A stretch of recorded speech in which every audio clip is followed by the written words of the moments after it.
When you bring up something about, like I just did, about how I was profiled, people act like that's an attack. No, that's a real life situation where this is my life, this is my world, this is what has happened to me.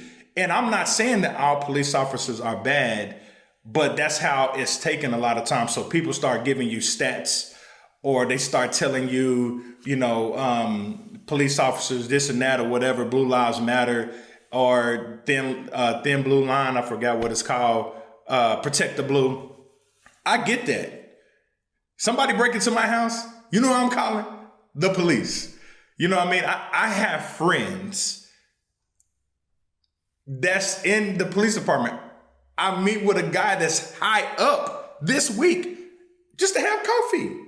So the thing is like, I love police officers, but the thing is there are some bad situations, and in reality, the reality is some people are locked up or charged at a higher rate than other people, and that's a reality.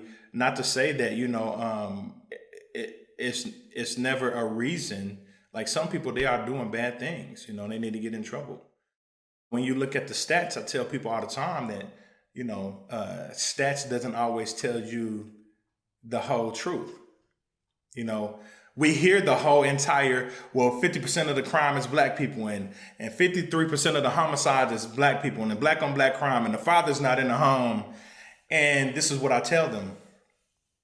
We remember the Chicago Bulls, 1996 to 1998.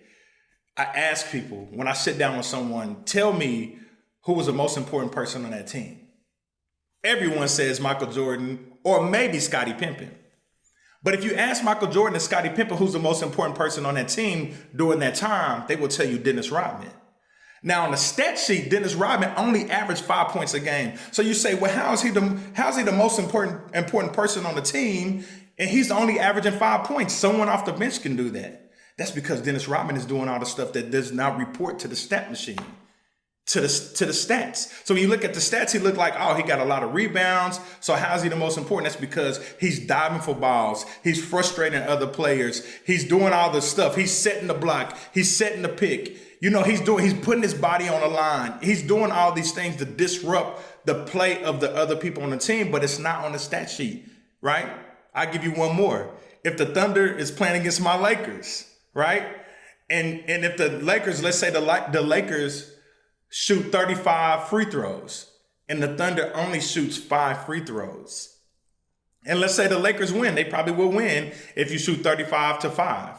Well, the win and loss column is going to say Lakers W, lost the Thunder. But what the stat sheet doesn't show you is that the Thunder was cheated.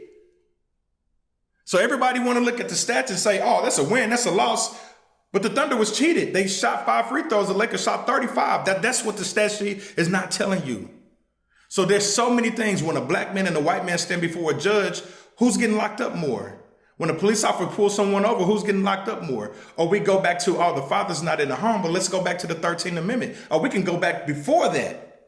The black father has been taken out the home from the family for a long time, for nothing. And it creates a cycle. We want to talk about like mental health and trauma now. That wasn't just created in the 2000s. 400 years ago, trauma and mental health was real just as much then as it is now.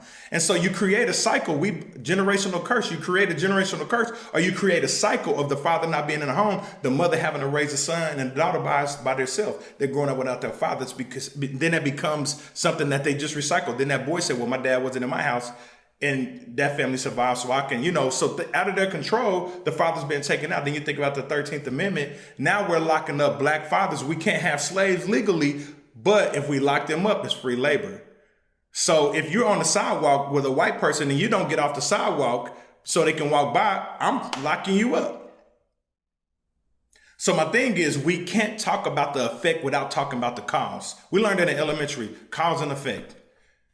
We can talk about the effect, but if you don't want to talk about the cause, then I can't talk to you about the effect. We're going to talk about everything, or we're not. And if something is wrong, I own up to that being wrong, but we also got to talk about what created this vicious cycle of black people not honoring each other enough, where we will kill each other or disrespect each other or not love each other. That's something that was created in us. I believe it was Jim Crow that was like, if we can get them to dislike each other, to sow discord within them, like they will take out themselves.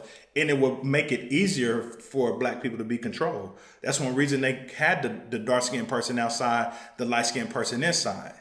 You think that didn't create any jealousy? It did. You think it stopped there? No, that's something that we still deal with in the black community. Is if someone is light skinned or dark skinned or whatever, you're light skinned, you're not black enough. If you're dark skinned, you're too black or whatever. We just got all this going on. So it's this internal thing that we have going on. And everybody say, well, wait, just love each other. Y'all say Black Lives Matter, love each other. But it's like, bro, there's some hate, there's some cycle inside of us psychologically where we don't value each other as much, but there was something that was put inside of us years ago. So let's talk about both. We can talk about the current, but let's also talk about the past.